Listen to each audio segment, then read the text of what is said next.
മജ്നൂസ് വേൾഡിലേക്ക് സ്വാഗതം. Hi friends, എല്ലാവർക്കും സുഖമാണോ? Welcome to my channel. ഞാനിന്ന് വേറൊരു വീഡിയോ ആയിട്ട് വന്നിട്ടുണ്ട്. നല്ലൊരു എഗ് മസാല ദോശയുടെ ഒരു റെസിപ്പിയാണ് വന്നിരിക്കുന്നത്. പിന്നെ എല്ലാവരും എൻ്റെ വീഡിയോ ഒന്ന് കണ്ട് ഒന്ന് സപ്പോർട്ട് ചെയ്യണം കേട്ടോ.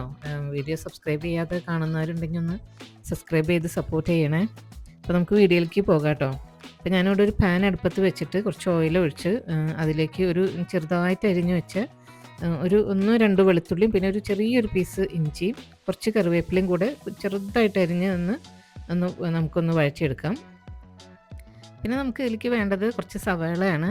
നല്ലൊരു വലിയ സവാള അല്ലെങ്കിൽ 2 ചെറിയ സവാള വേണമെങ്കിൽ എടുക്കാം. ഞാനിവിടെ 2 ചെറിയ സവാളയാണ് എടുത്തിരിക്കുന്നത്. അത് ചെറുതായിട്ടൊന്ന് കട്ട് ചെയ്തിട്ട് അതും കൂടെ ചേർത്തിട്ട് നല്ലപോലെ ഒന്ന് വഴറ്റിയെടുക്കാം. നമുക്ക് അതിലേക്ക് കുറച്ച് ആവശ്യത്തിന് വേണ്ട ഉപ്പും കൂടി ചേർത്തിട്ട് നമുക്ക് അതൊന്ന് വഴറ്റിയെടുക്കാം കേട്ടോ. പെട്ടെന്ന് സവാള ഒന്ന് വഴറ്റാൻ വേണ്ടിയിട്ടും പിന്നെ നമുക്ക് അതിലേക്ക് ആവശ്യത്തിനുള്ള ഒരു പാകത്തിനുള്ള ഒരു ഉപ്പ്. പിന്നെ നമുക്ക് ഇതിലേക്ക് വേണ്ടത് പിന്നെ എഗ്ഗാണ്. അപ്പോൾ ഞാനിവിടെ ഒരു 4 എഗ്ഗാണ് ഞാൻ എടുക്കുന്നത്. അതിൽ കുറച്ച് ഒരു 2 ടേബിൾ സ്പൂൺ പാൽ ഒഴിച്ചിട്ട് നല്ല പോലെ ഒന്ന് അടിച്ച് അവിടെ പതിച്ച് വെക്കുന്നുണ്ട്. പിന്നെ എപ്പോഴും വീണ്ടും പറയുകയാണ്, ഞാൻ ചാനലൊന്ന് സബ്സ്ക്രൈബ് ചെയ്യണം. കുറച്ച് ആൾക്കാരൊക്കെ വാച്ച് ചെയ്യുന്നുള്ളൂ. പുതിയ ചാനലാകുമ്പോൾ അങ്ങനെയാണല്ലോ. അപ്പോൾ നിങ്ങൾ പുതിയ ചാനൽ തുടങ്ങിയിട്ടുള്ള ആൾക്കാർക്കൊക്കെ നിങ്ങൾക്ക് അറിയാമായിരിക്കും. അപ്പോൾ എല്ലാവരും ഒന്ന് സപ്പോർട്ട് ചെയ്യണം കേട്ടോ. ഉള്ളി ഒന്ന് വന്നു കഴിയുമ്പോൾ നമുക്ക് അതിൽ തക്കാളി ഇട്ടിട്ടൊന്ന് വഴറ്റിയെടുക്കാം. അത് ഒരു തക്കാളി മതിയാവും. അതിട്ടിട്ട് നല്ലപോലെ ഒന്ന് വഴറ്റിയെടുക്കാം.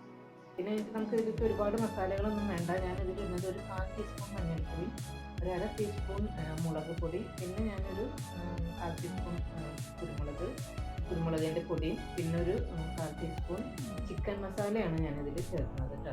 ചിക്കൻ മസാല, പിന്നെ മറ്റ് പൊടികളൊന്നുമില്ല. അത്തരം പൊടികൾ ഇട്ടിട്ട് നല്ല പോലെ ഒന്ന് നമുക്കതൊന്ന് വഴറ്റിയെടുക്കാം. ഉള്ളിയൊക്കെ ഒന്ന് വെന്ത്, അപ്പോൾ തക്കാളിയൊക്കെ ഒന്ന് വെന്ത് വന്നിട്ടുണ്ട്. മസാലയുടെ മണമൊക്കെ ഒന്ന് പോയിട്ടുണ്ട്. അപ്പോൾ നമുക്ക് ഈ അടിച്ച് വെച്ചിരിക്കുന്ന മുട്ടയുടെ കൂട്ട് നമുക്ക് അതിലൊഴിച്ചിട്ടൊന്ന് പതുക്കെ നമുക്കൊന്ന് ചിക്കിയെടുക്കാം.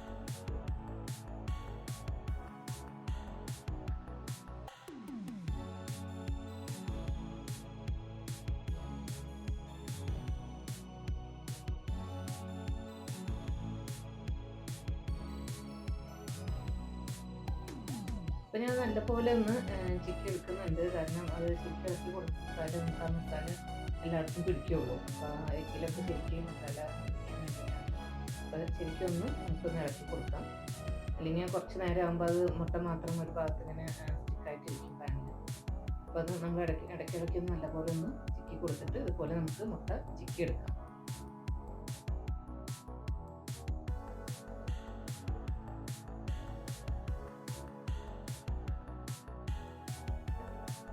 ഇപ്പോൾ നമ്മുടെ മുട്ടയൊക്കെ ഇവിടെ നന്നായി വെന്ത് വന്നിട്ടുണ്ട് കേട്ടോ. നല്ലപോലെ നമ്മൾ ചിക്കി എടുത്തിട്ടുണ്ട്. ഇനി നമുക്ക് ദോശ, അപ്പോൾ നിങ്ങൾ ദോശമാവാണ് ഉണ്ടെന്നുണ്ടെങ്കിൽ ദോശ അപ്പം തന്നെ ഒഴിച്ച് നമ്മൾ ദോശ ഉണ്ടാക്കുന്ന പോലെ സാധാരണ പോലെ തന്നെ ദോശ ഉണ്ടാക്കിയിട്ട് അതിൽ നമുക്കിത് ഇത് മസാല വെച്ചുണ്ടാക്കാം. ഇപ്പോൾ ഞാൻ ഇപ്പം തന്നെ ദോശ ഉണ്ടാക്കി വെച്ചിട്ടുണ്ടായിരുന്നു. അത് കഴിഞ്ഞിട്ടാണ് ഞാൻ ഉണ്ടാക്കുന്നത്. ഇപ്പോൾ ദോശയ്ക്ക് പകരം നിങ്ങൾക്ക് ചപ്പാത്തി ആണെങ്കിലോ അതല്ലെങ്കിൽ നമ്മുടെ റാപ്പ് ഉണ്ടല്ലോ അതാണെങ്കിലും നിങ്ങൾക്ക് യൂസ് ചെയ്യാം കേട്ടോ.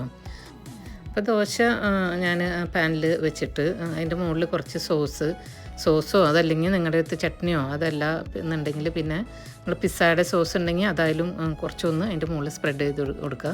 അതൊന്നുമില്ലെങ്കിൽ കുറച്ച് ടൊമാറ്റോ കെച്ചപ്പാണെങ്കിലും ഒന്ന് സ്പ്രെഡ് ചെയ്ത് കൊടുത്തിട്ട് നമുക്ക് ഈ മുട്ടയുടെ ഈ കൂട്ടുണ്ടല്ലോ അത് ഒരു സൈഡിൽ വെച്ച് കൊടുക്കുക. എന്നിട്ട് മറ്റേ സൈഡ് ഇങ്ങനെ ദോശ ഇങ്ങനെ മടക്കിയെടുക്കാം. അപ്പോൾ എന്നിട്ട് 2 സൈഡും നല്ലപോലെ ഒന്ന് മൊരിച്ചെടുക്കുക. ഒന്ന് തിരിച്ചും മറിച്ചിട്ടിട്ട് ഒന്ന് നല്ലപോലെ ഒന്ന് മൊരിച്ചെടുക്കുക. അതിൻ്റെ ഉള്ളിലുള്ള കൂട്ടൊന്നും പുറത്ത് പോകാത്ത രീതിയിൽ പതുക്കെ ഒന്ന് മറിച്ചിട്ട് ഒന്ന് ചൂടാക്കി എടുക്കുക കേട്ടോ. അപ്പോൾ നമ്മുടെ ഇവിടെ നല്ലൊരു അടിപൊളി എഗ് മസാല ദോശ റെഡി ആയിട്ടുണ്ട്. നല്ല ടേസ്റ്റാണ് കേട്ടോ.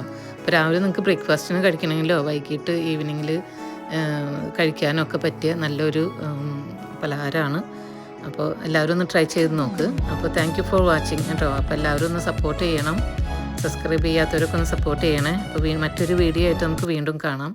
Thank you.